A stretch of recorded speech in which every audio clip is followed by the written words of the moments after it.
And again, another Houston neighborhood is dealing with busted pipes this morning. There was water shooting into the sky for hours. Water main breaks and water supply has been an ongoing issue all across the city. KPRC2 reporter TJ Parker has been outside one of those pipes all morning long, really monitoring the situation in West Houston. TJ, it looks like things have kind of taken a turn out there. No water I see at the moment. Yeah, a turn for the better, definitely, Brittany. We were out here at 4:30 this morning, and as soon as we got here to this location on Pagewood near South Gessner, there was a literal geyser coming out of this pipe behind me here. But in the last hour or so, we saw this man riding his bike come by, asking us how long the water had been coming out. We said since 4:30, and he said he was going to try and turn it off himself, and so he did. Because see right there on that white part, see that it's just a typical I just know because I have an irrigation, that's why. Yeah, sounds like an expert there. Public Works might be able to hire him to go around to these different pipes to help turn them off and get them fixed. And this is what it looked like, though, earlier this morning when we saw it gushing. As soon as we got here at 4:30, we called 311 and reported it, and it was quickly put on their online map as an active case.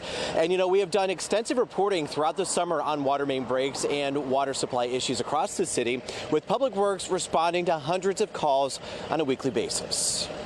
I know there's infrastructure issues, but I think they're doing the best they can. If you look at the map, I don't know if you ever look at the map, but it's 75% red. And if you look at the open cases, there's a lot of issues. And so, Brittany, we talked with Councilwoman Abby Kamen. She represents District C. We were in her district yesterday where she responded to calls from her constituents about a water main break there. Public Works came out a week later after getting those complaints to get that fixed. But again, Brittany, this has been an ongoing issue across the city. Oh, we watched all that unfold, and somebody really needs to commend that bystander who just showed up to help there. I did want to ask you, TJ, we know that this is a big nuisance for people who live in the area, but this is also a safety concern, right?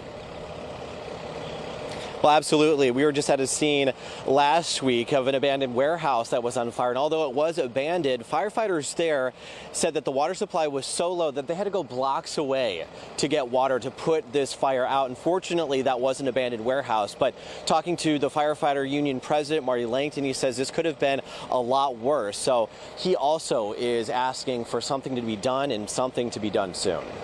Very important perspective there. All right, TJ, thank you so much for providing those updates for hours now. Thanks so much.